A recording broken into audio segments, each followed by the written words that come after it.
Welcome to Paddock Pass, the Brazilian Grand Prix edition. Welcome to Interlagos, which means in between the lakes. There's one of them. We have a new paddock this year. Scaffolding. I'm getting off this. 50-foot drop under that, and I don't feel safe. That's, believe it or not, probably the prettiest, most completed part of the new paddock. If you look up the top there, that's actually wonky, that little balcony. Anyway, it makes India look positively resplendent. But here we are. Easy. Enjoy your trip? Yes. So this is the new paddock. It's a little bit wider. It's bonkers.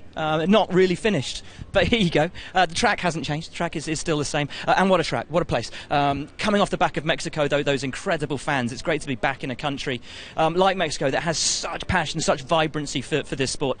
And one guy they all cheer for, of course, having been a race winner here in Interlagos before. Kid who grew up watching the races at this circuit. Local hero, Felipe Massa. How does it feel returning here? Obviously, I know it's your home race, but somewhere that brought you such moments of joy, but also such a disappointment as well at the same time. Do you have mixed emotions coming back to Interlagos? Well, to be honest, I never had a disappointment, so I think you cannot have a disappointment when you win the race, when you start on pole, when you do the quickest lap, when you do an amazing race, one of the best races of your career. And being disappointed because we lost the championship is we didn't lose here, we lost before, so I never had a disappointment here, and I think this is the place that is like a big energy, it just helps to race here, to absorb all this energy from the people, love, place that I remember I was there when I was a kid, standing up every lap that a Brazilian was passing through, and then managed to was even thinking maybe one day I can race. I hope. It's a dream. And then I become a Formula 1 driver. I win 2 times, almost 3 times here in Brazil. And I think, it's an amazing place. It's the most important race for a Brazilian. And I really, really will try everything I can to win one more time here, maybe even 2, I don't know. But and I hope we can have an amazing weekend. Say it's a dream. How difficult will it be to wake up from that dream? There were some comments in the press this week that next year might be your last year in Formula 1. No, I never said that. I said, actually, a journalist said, so what are you going to do after 2016? I said, I don't know. I don't have a contract, for 2017. I think depends for what's going to happen next year. Depends for the opportunities I will have to carry on in Formula 1. And I would just carry on if I have the car to be competitive. If I just have the car to be in the back of the grid, I will not stay in Formula 1. So that's what I said. I'm not saying I'm going to stop or it's finished. I never say that because what I love to do is to drive. And but we need a little bit of time to understand what's going to happen. You say you don't want to be in the back. You're not at the back. Can you win this weekend? I think so. I think we need to try. I think you need to believe. We know it's very difficult. We know we have another team, maybe even 2, with a better car, car that is quicker than ours. But I think you need to believe. Things can happen. Nothing is impossible. So, and this is what I have on my mind for this weekend. Now, this time last year, we've just started doing these Paddock Pass things, and we decided to go on a little walk through the Brazil paddock.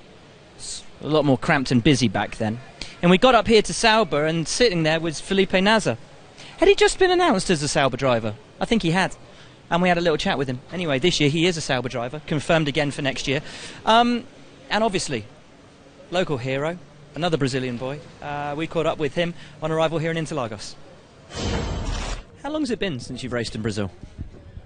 Well, the first time I raced here in Interlagos was back in 2008 when I was invited to do the last round of the Formula BMW Americas, which I came 3rd that weekend. It was only a one-off weekend.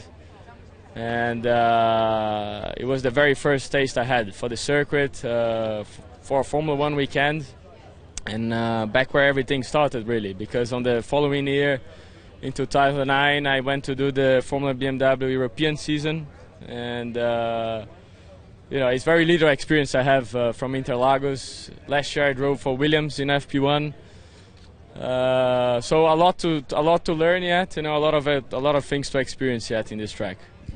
Looking at next year, obviously you've got your contract all sorted. The team seems quite confident in itself for next season. What's the general vibe like in the team? Well, I feel everybody has a lot of confidence. I think people have been doing an amazing job this year, considering our conditions, our equipment we had. If you look back at last season, we got no points at all, and now we have a few points in the pocket, and we all want a step forward. I feel everybody's confident, everybody's putting a lot of effort on next year's car, and I've learned a lot this year as well. I've learned new circuits, new experiences for myself, all that I can use in a better way next year. Obviously, you guys started very strongly. What do you and the team have to do differently next year to ensure that you don't have that little drop-off that you guys have had this year? Well, it was very particular this year. We just didn't develop enough the car. We had very little updates this season, and I guess everybody else, they were every now and then they were putting new parts in the car, and I think that's going to happen more next year for us. In a way that we're going to put a bit of more of an effort on the car, spending a bit more money on the car, and that's going to bring performance for sure. We all looking for the performance of the car. We had to sacrifice a bit this year to be thinking on next year's car. There was a moment in practice last year for the Brazilian Grand Prix in which the cameras caught Max Verstappen all crossed up, beautifully power sliding it through the bottom of the hill before Young Cow. And it was kind of one of those moments, I think, where everyone in the media centre sat bolt upright and went, yeah, that kid's going to be a bit special, isn't he? Anyway, 12 months on, Max Verstappen is proving that he's a bit special. 2 fourth-place finishes this year. And with just 2 races left to go in his rookie season, we thought we'd just have a little look back on his first year and see how much he thinks he's grown and matured over the past 12 months. Max, you say you drove here last year. How would you say you've changed in the 12 months between last year and this? A lot. I mean, you get more and more comfortable in the car. You know what you have to do. I mean, back then it was still very new.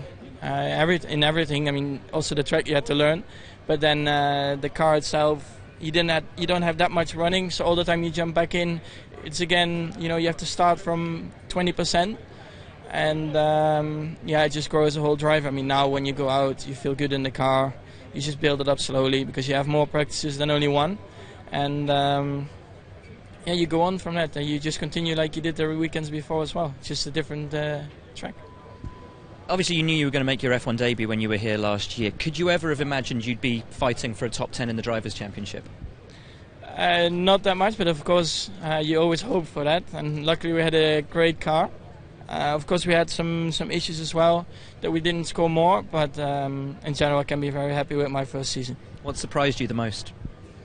Surprised me the most, of course, those 4th positions. Of course, you need a bit of luck for that, especially in Hungary. But then, the one in Austin I really enjoyed.